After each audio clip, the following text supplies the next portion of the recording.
From deep in the heart of Central Texas, it's the Best of the Outdoors podcast, brought to you by Texas Fish and Game Magazine, the voice of the Texas outdoor nation.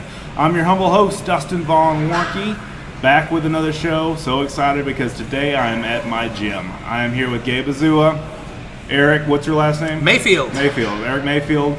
We're talking about hunting and fitness today because I thought this would be an awesome show to do at the gym. You can hear weights getting racked in the background. You can hear all kinds of crazy stuff going on, and it's all good. It's really cool to kind of get that ambiance in the background. And the basic reason why I brought this up this time is to bring together the fact that hunting and fitness can coexist and should coexist. They should. And tell me just a little bit about you, Eric, first. So I'm a late hunter in life. So I was too. Very late. So I fished my whole life, always fished, but didn't hunt until I was in my mid-20s. I'm 44 right now. So caught the bug real quick. Realized very fast that as a poor hunter, I had to hump it all over the place. So being in shape has really helped me out a lot. So didn't have, Polaris, couldn't drag critters out. I had to sling them over the shoulder and walk them out. So you learn real quick how good a shape you're in when, thank God South Texas deers don't weigh much. So bringing them out was pretty hard anyway. Sure. Hogs were a little more work. So you pull out a 250-pound hog, sling it over your shoulder and walk it out about a mile and a half. That's work. That's hustling, dude. That's hustling, right? And like we talked about before this started, down in Mexico, quail hunting, nothing but walking all day. Yep. All day walking. So the fitness part of it is really, really important. The hunts have been fantastic because I could get out to the spots other guys couldn't. Right. No, that's good. That's solid. And that really makes sense because, I brought up the case before we started recording about me going hog hunting with my son, hog dog hunting, and I talked about this once on an earlier podcast when we did it, but basically when we went through and did the actual podcast on that, I didn't talk about running through the woods and being so connected to nature by getting slapped by tree branches and running through the woods and everything like that, but also I kept up with my kid, with my now 10-year-old son, and basically hustled through there and made it, and basically I felt so much better because I was more in shape than where I was a year ago back then. So there you go. Gabe Azua. What's up? What's up? Talk to me. Tell me a little bit about yourself. You are the owner here at Hero Way Strength and Conditioning. I'm one of the owners. You're one of the owners, okay. At Hero Way, and my wife's the actual owner. As far as hunting, I haven't been hunting since I went to Iraq. So right. I can tell you some stories there. Yeah, you're an Iraqi veteran, though. That's awesome. You're a combat veteran. Yeah. Yeah, and that's special. We honor our veterans on this podcast big time. Tell us a little bit. You deal some in firearms still, right? Some. We do tactical firearm training here at the gym. Yes. We just started it up. We have several veterans, ex-special forces trainers that are on staff. Yeah. That are here to help and advance people's shooting life. Right. And that's about as good as it gets, I think. No, that's cool. That's cool. And Eric, you're the Krav Maga? I'm a Krav Maga instructor. So you're going to find that I am your traditional, unmedicated ADD kid. So if you ask me a question, I'm going to go all over the place. So when you tell me a little bit about yourself, it's a lot. Everywhere. Yes, I am a Krav Maga instructor. So That's I awesome. have been teaching Krav Maga for 12, 13 years. So And that's Israeli self-defense. It's Israeli self-defense. It's been very watered down in the States. It's mixed martial arts with guns, knives, and sticks. Okay. That's really all it is. Okay. That's cool. That's really cool. And then today I've got a sponsor of this podcast, and I'm going to give a shout out to Turnbull Restoration. I've got an on-air read today, gentlemen, so if you'll pardon me while I do this. The thought of restoring old guns to original condition was once considered unacceptable, but the times and thoughts have changed. For over 30 years, Turnbull Restoration has helped owners of classic firearms realize the true value of preserving the history embedded in their wood and steel. When done correctly, gun restoration can provide a look into the past, preserve an important piece of history, and just as importantly, cherish memories. Our friends at Turnbull Restoration would like to share more about classic firearm restoration with our listeners.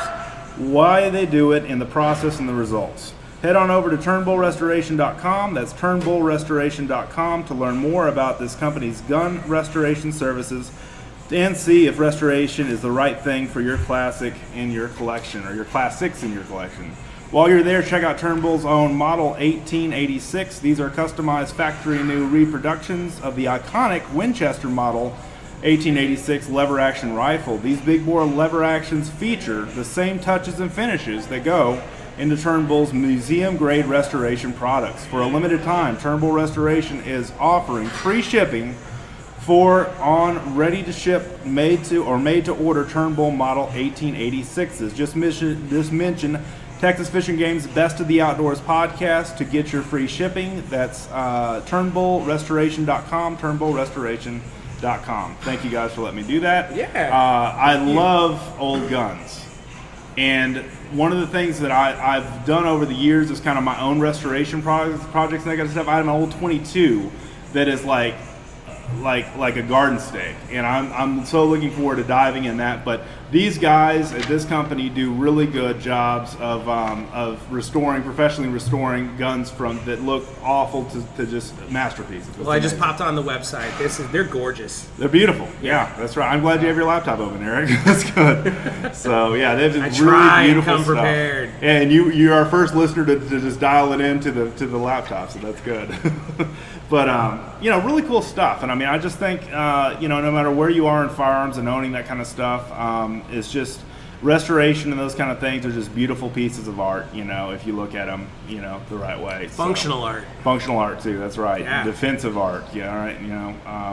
Hunting art. Whatever you want to call it. It's really, really high quality stuff. So, all right. So, gentlemen, hunting with fitness is becoming more of a popular thing, and something that I wanted to talk to you guys about is that movement in hunting and why hunting and fitness should belong together, but also why that means something to you guys as far as self-defense goes, as far as tactical goes, both of you, tactical background, experience, as far as, just the general overall feeling of well-being goes when you combine fitness with the other passions in your life. Definitely. I mean, that's nice. I know, right? Distracted. We're on the Sorry. website. Distracted. Turnbull's Sorry, website. distracted. I love it. Yeah, that's great. But from what we're doing now, just recently, doing the 75 hard challenge Yes, I was going to ask you about and that. feeling just the difference in 7 days, down 7 pounds myself, Right. and eating a lot better without the processed foods for the diet that I chose. Paleo. I mean, I'm for st- you. yeah, Right. Paleo diet. It's more an advanced paleo. Advanced paleo diet. Okay, But cool. you start to feel back like I'm starting to feel and think like I did when I was in the military. Sure. You're dialed in. You think a lot faster. You wake up Energized, ready energized to roll. and ready yeah. to go. So it's a pretty good thing to do. I know from my experience in the military and being deployed, when the stress levels hit, the better shape you're in, The better it is. the easier it's to to maintain your Sure. calm. Keep your bearing and react. Well, the one thing I wanted to talk about on this show too is the mental toughness as well, because that's one thing. The 75 Hard Challenge is challenge, right? Am I saying that right? Mm-hmm. The 75 Hard Challenge is Andy Frisella's program. It was on one of Andy Frisella's podcasts, That's basically about the grind and the hustle of getting yourself in shape. And it's 2 45-minute workouts a day in the Texas heat, one of them, but Yep. one of them outside. But I mean, we do them at night sometimes here for Yeah. that. But eating a diet of your choice. That's correct. Drinking a gallon of water a day. Yep. And what am I missing? Reading 10 pages of a educational or self-improvement book every day. Like a personal development style Yeah. book. 10 pages a day. Yeah. And Actually reading, he says. not listening. Yeah. Can't listen. You got Not listening to It's audio. not an audiobook, right? Which Right. is hard for some of us. I know. Military guys. It's hard for non-military guys. But basically what that does, and I think this all goes back to when we hunt or fish or do anything in the outdoors that requires concentration and diligence and endurance, that plays a role in the fact that of being hardcore, and having that mindset to go out there and get it done. Does that Exactly. make sense, guys? Yeah, absolutely. So I know we kind of chatted with this a little bit. So I haven't had meat in 5 days. So You're really hardcore, man. That's really cool. well, not really hardcore. So I did this. a number of years back, I ran through the idea that if I didn't kill it, I didn't eat it.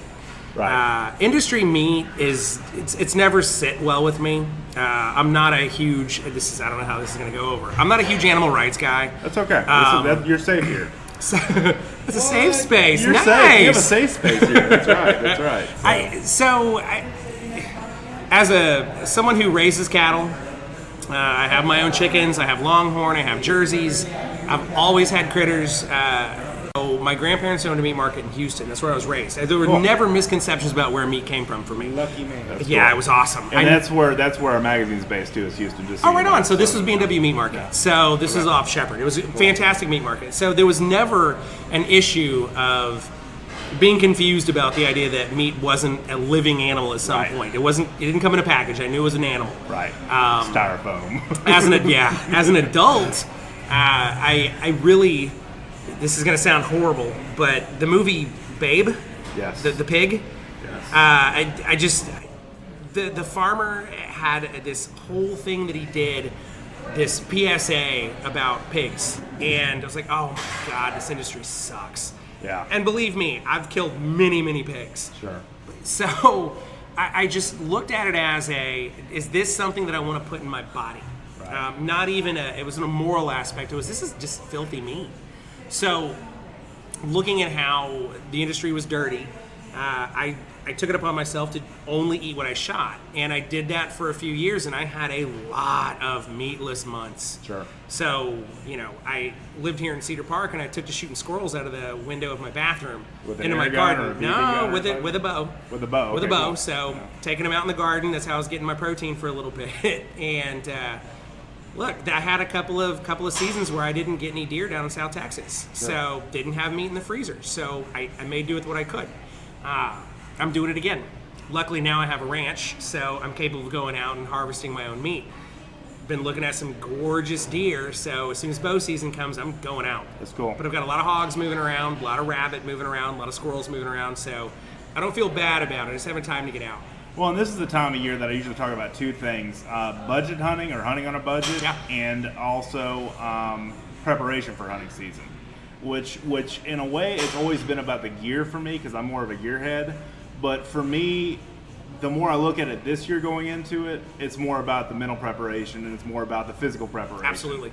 Because I was going to bring up the backcountry hunters and anglers, and I know Jeremy Beeston was on the show not long ago. He's one of the guys that did a hike to hunt, which is basically a fundraiser that they go through and do a hiking excursion and then raise money for conservation at the same time. I believe Which that's is the way that awesome. works. Yeah, this looks awesome. Yeah, so just the whole side of the fitness side of what he's doing with the conservation group is really inspiring to me, as far as things that can go forward to helping our whole hunting community and Absolutely. our fishing and everything else out there that relies on outdoorsmen. So.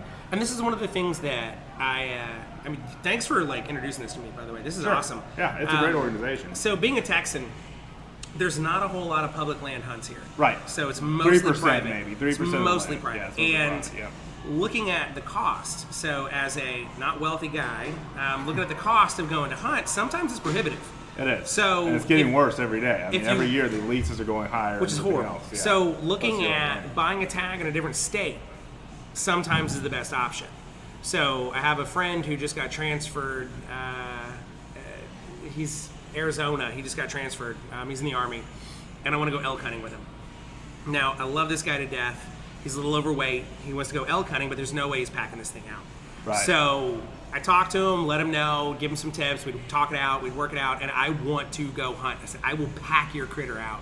Just split some meat with me. Sure. So I'm looking at doing some of these backcountry hunts. I mean, Yeah. there's guys like Cameron Haynes. Yeah. This is what he does. And, was gonna bring and up, too. moving into these areas, you find great animals. And the experiences you have by being able to walk 8 miles out, bag your animal, and pack him 8 miles back in, it's an experience that not a lot of people get to have. I agree. And having that level of endurance is something that most Texans don't really consider, because we do. We have Polarises, we have family land, there's We got usually small tracks, we got a lot of trucks. Yeah. So I have kind of ditched all of that. And just, even though I only have, 100 acres to move around on, I'm doing it all by foot. If I shoot something, I'm not taking the polaris out and picking it up. I'm going to walk it out. Wow. It's one of those things that the experience of doing it, whenever I cook this animal and eat it, that whole experience comes back. It's almost like you have the experience, the endurance, and the trial and the effort to get it, but it's also visceral. It's all that's where I was going with this, visceral and spiritual. In a way. Absolutely. Because it is the soul of that animal that you are enjoying, and basically it's life that it gave for you, and it's basically what makes us human, And vegetarians and people that, I'm not saying anything about vegetarians or anti-hunters or anything like that, but they don't understand it to that level like we do. They don't get to have the experience that we do, for sure. Right. And spirituality, like you hit on it, that really is a religious experience for me. It's incredible. Yeah. To go out and watch an animal, I've watched some for years. To watch them mature and then be able to harvest them, I'm not ashamed to say that I've cried with a couple of them. It's been amazing. I have too, it has been absolutely amazing. I'm glad we both shared this on this podcast because I think that is okay to say. It's been amazing to go up and It feel is this that animal that much I've of a watched. beautiful Oh yeah, thing. I love that it. much of a beautiful experience. And I'm not gonna lie, the ribs have been great. So there's that too. Yeah, the ribs have been fantastic. There's that too. Yeah. So it really is an amazing experience that I would love it if everybody could have it at least once. Sure. I really would. And looking at some of these organizations that promote the health and wellness of it, Yes. I think picks up a whole other group of people that don't think about it. It does. That's my whole point with even recording this show is because I'm just like, what about people that may go to the gym but may not have thought about hunting that may listen to this, or people that hunt but have never thought about going to the gym? I mean, there are a lot of people that are outdoorsmen that just don't do anything for fitness, right, except for fitting this whole pizza in my mouth. The fitness. I was thinking about that all day, and I'm like, I'm gonna pull this out and see what these guys say. It works. And anyway, but no, the fitness, your whole pizza in your mouth. Well, so what Gabe's doing with the paleo movement it's huge. It is. So the idea that God bless CrossFit on a certain level. So, not a CrossFitter. Yeah. However, Gabe's not either. No. How it's kind of culty, but the thing is that it has brought a lot of people to fitness, and I'm okay with that.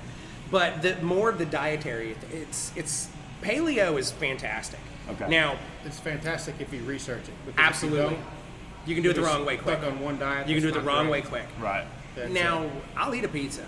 Like, I will eat a pizza. I have nothing wrong with eating pizza, okay? I can't say pizza for 75 days. You can't even say pizza. Gabe. So introducing the paleo, the caveman, getting more into Sure.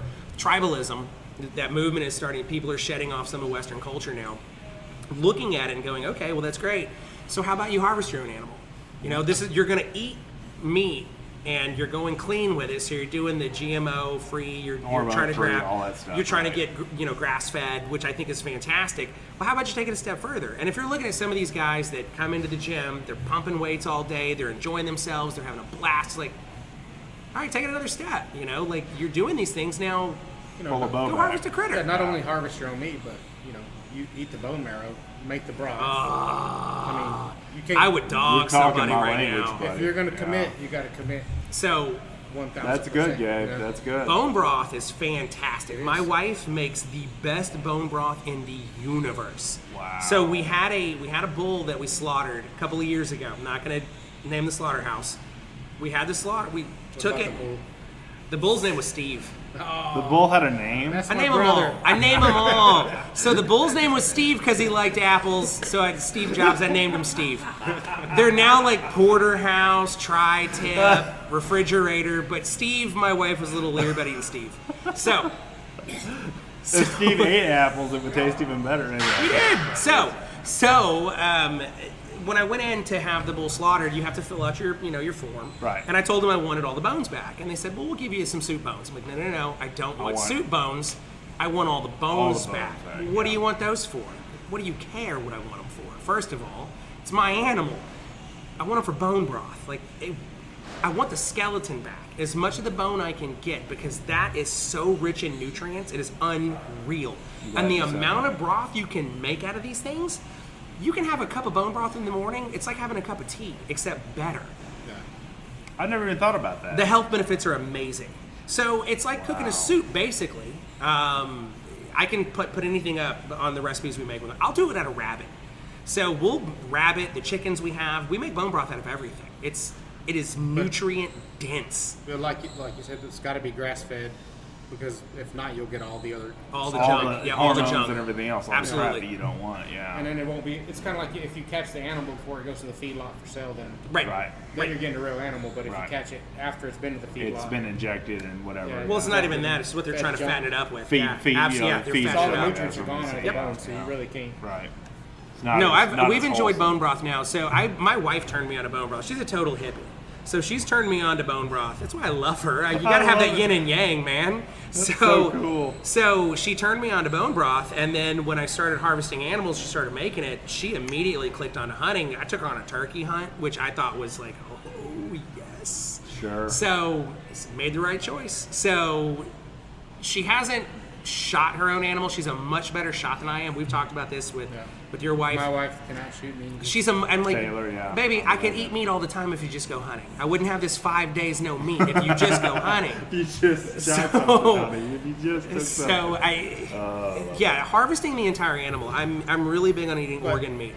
Just like the bone broth, if you can't harvest it and get it yourself, you can buy it online, the powder that you can mix. Yeah. And I'll give you the link, that way you can put it on your Well, there's site stuff. farmers markets everywhere as well. I mean, we're in Austin. There's farmers markets everywhere. But Yeah. So we to get have the bones is hard, availability. though. I mean, they The sell. bone's a little more of a challenge. There's actually a couple of the guys down here that you can get them. Really? Okay, I cool. forgot the name of the meat guys. I forgot their name now.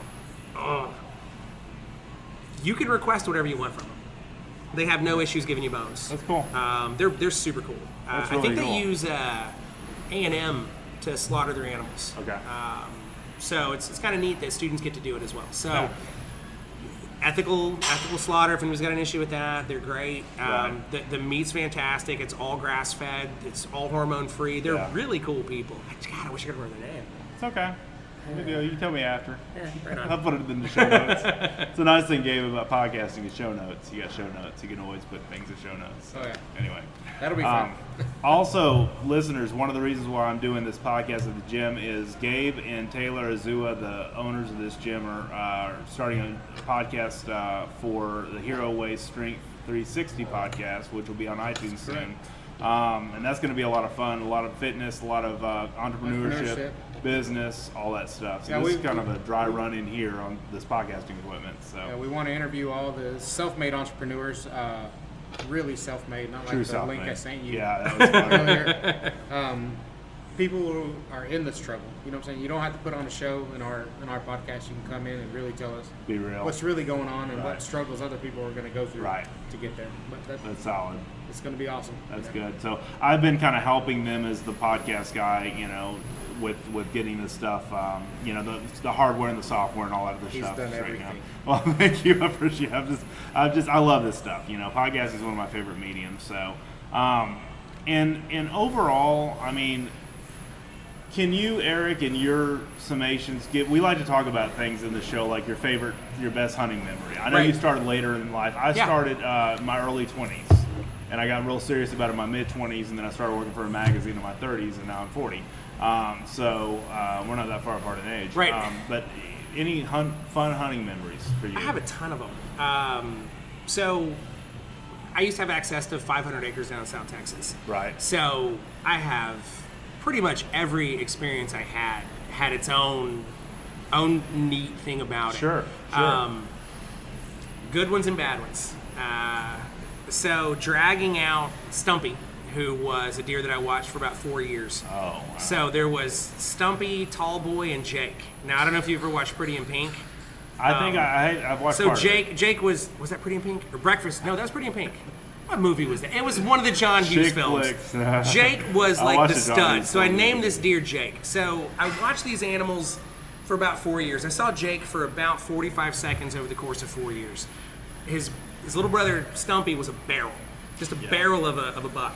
Big deer. And I had a morning where I went out and I forgot the seat for my tripod. So I had a little tripod set up in this nice little. It was a little cut where Yeah. some critters moved through. I've never until recently, I've never used cameras. I've just kind of tracked them around for a few days and then stalked them and then hunted them. And I forgot to seat the tripod, so I had to stand in it. So I was out there at 5 a.m. It was 30 degrees, and I'm standing up in this tripod, shivering, for about 3 hours before anything came out. Little hog came out. I'm thinking to myself, this is it. I'm done. I'm done here. So I shot the hog. Hog goes down. I stood there for a minute. I'm like, you know what? I'm going to hang out for a little bit longer. And just see. Yeah, sure. 15 minutes later, Stumpy comes trotting right out at me. So this animal comes, I'm like, I couldn't believe it. Right. You're kidding me. Right. Right. Yeah, I must have spooked him somewhere. He couldn't tell because it was a little draw. Couldn't tell where the shot came from, so he was booking it. He's coming through. Nailed him. He runs through. I hear him crash in the woods behind me. 2 animals down. 2 animals down. So I climb out of the tripod. I walk out in the woods. I find him. He made it about 55 yards in the woods, and he's way bigger than I thought he was. So solid 8 point. Didn't get him measured, but I mean the rack was thick. Yeah. 8 point, a lot of mass. but very, very thick. So, I mean, his brow tines were 8 inches. Sure. Big guy. So, I start pulling him out. I have no idea for reference because I've been shooting 120-pound deer. Sure. No reference how heavy this guy is, but he was heavy. It's like a damn horse. So, I drag him out. I managed to kind of sling him over my shoulders, and I've got to walk him back to camp to clean him up. I'm there by myself. So, it took me an hour and a half to get him out. Right. So I walk him back. I'm completely exhausted. I go back and I get the hog, and I walk the hog back. Now, I get the hog back, and even though it's cold, I get fleas on me. Sure. They're in my beard. Sure. I know you guys can't see it, but I got a beard. Yeah. I got fleas in my beard, so I strip down. I string this animal up, so I string Stumpy up. I get him cleaned up, and he looks like a damn horse. Huge. So I don't know. I don't know if maybe one of the genetic critters got out from a high fence somewhere, because there's no way this was a natural animal. There's no way. He was huge. And dense wise. So I get him up here. I was using Hudson's South Congress to clean at the time. So I brought him in, put him down. The guy comes out and goes, "Where'd you shoot the damn horse?" I'm like, see? So horse. Wow. He was huge. So that is the only buck that I have mounted on my wall. Okay. The only one. I'm a skull guy. So you like this European mounts. Yeah. This was an animal that when I got him back to camp, I cried. Wow. I cried with this animal. So watching him go from just a little yearling all the way up to this barrel of an animal. Wow. Just this heavy beast. I mean, he was a stud. He was an amazing animal.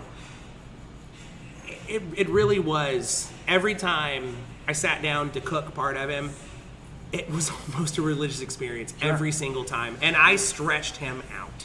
Yeah. So I probably harvested three, 4. I think I got 4 that year. That was my limit in that county. It was Beeville. So 2 and 2. Yeah. $2, 2 does. Yeah. Okay. So I was able to tag out, and I made him stretch the entire year. Cool. I don't know if it was an experience for you. It was amazing.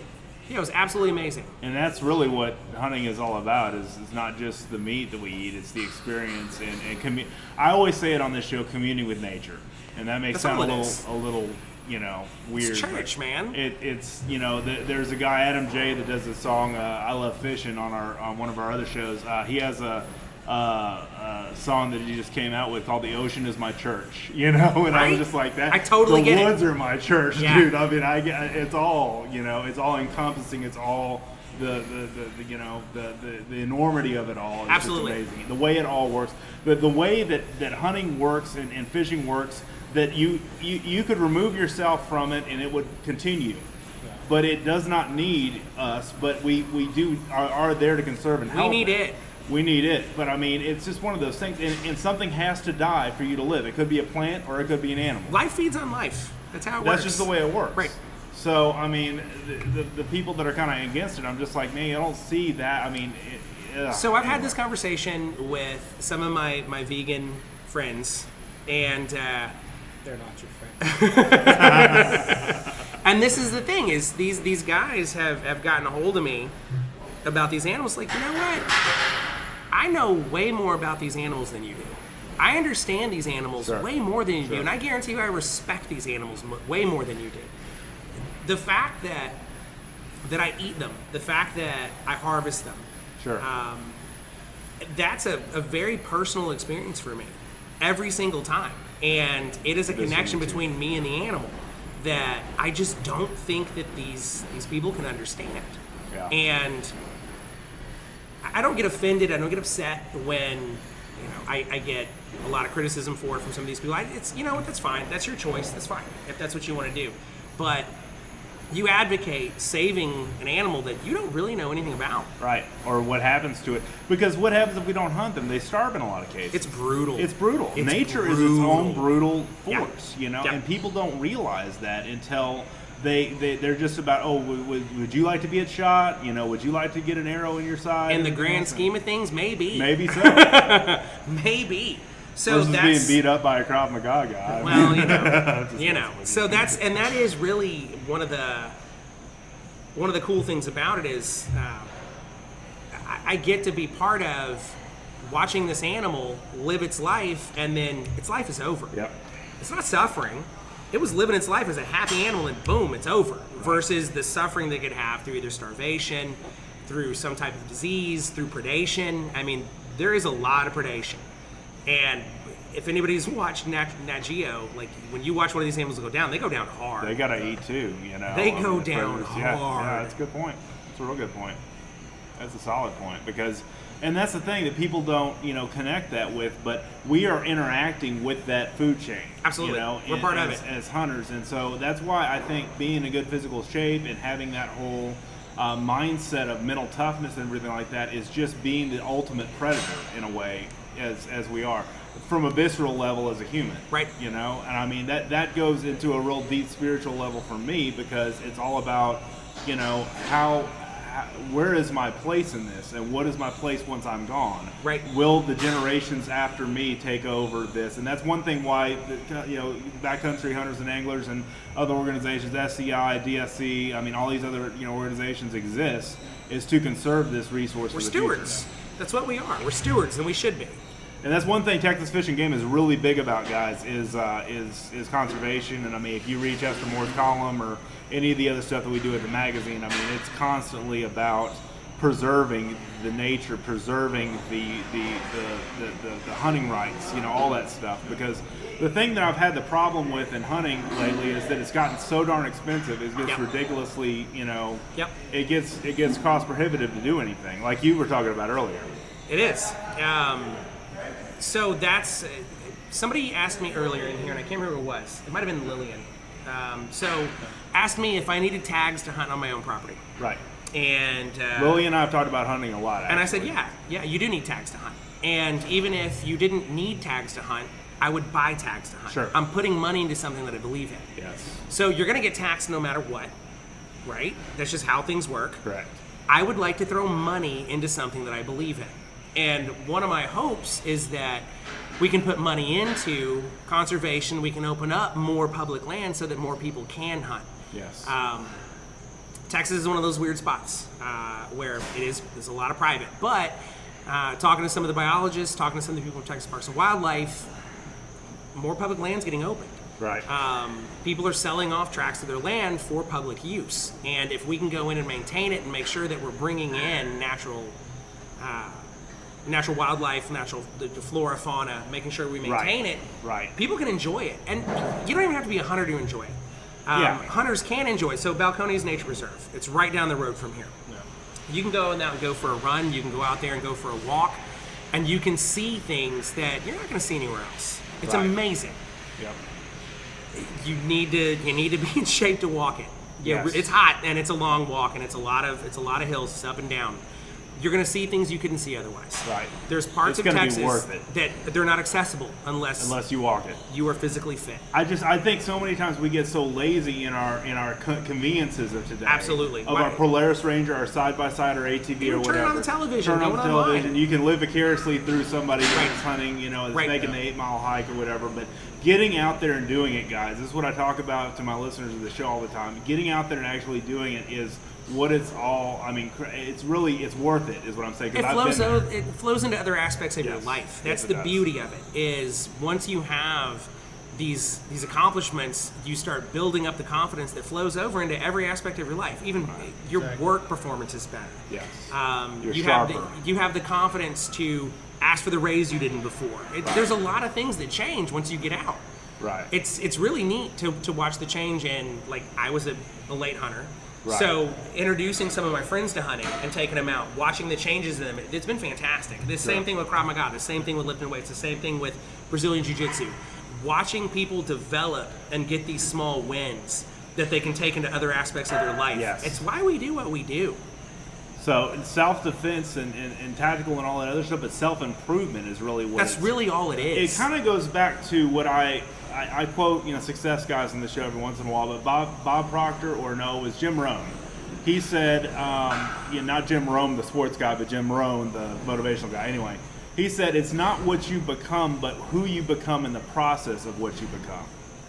And I think that sums up what fitness is for me, because it's helped me get sharper up here in my head, but also it's helped me, feel better and just feel more, have more energy and be more vibrant and be more. My sense of well-being and everything is just hardcore now. And I celebrated a year at the gym here. That's awesome, man. That's awesome. It's been great. I mean, I stuck with it. You did. So I see you every day, just about. So that's I'm asking. So are you pushing yourself, or are other people pushing you in here? I'm pushing myself. Right on. I'm very self-motivated. Right on. If you saw all the stuff that I do, I mean, it's most people are like that. The first time somebody asked me what I do in the outdoor industry, this is back in like 2013. Somebody asked me, I was part of the Hunting Channel Online. I have podcasts. All this other stuff, and they were like, "This guy's full of crap. There's no way he does all that stuff." He went online, looked it up, DustinSprojects.com and all that stuff, and he was like, "Holy crap!" Anyway, but nothing to toot my own horn. I just think it's it all goes to help the greater good. Yeah. If you take care of yourself, Yeah. if you mentally toughen yourself, if you invest in yourself at the gym, through Hike to Hunt and programs like that and those kind of things, I think it's very positive. you got to get the experience. It's Yes. Just like hunting. It gives you challenges that a lot of people don't know. Right.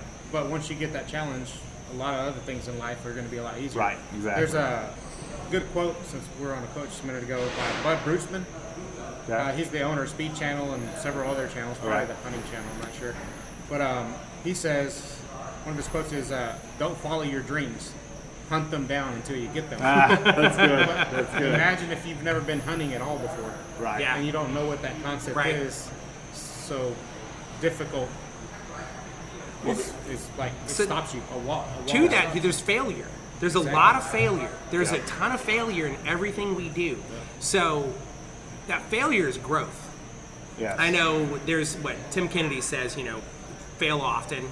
I can't quote the guy. He's got so many damn sayings. But the thing is that you want to fail a lot. And I can't tell you how many failures I've had through all of my training.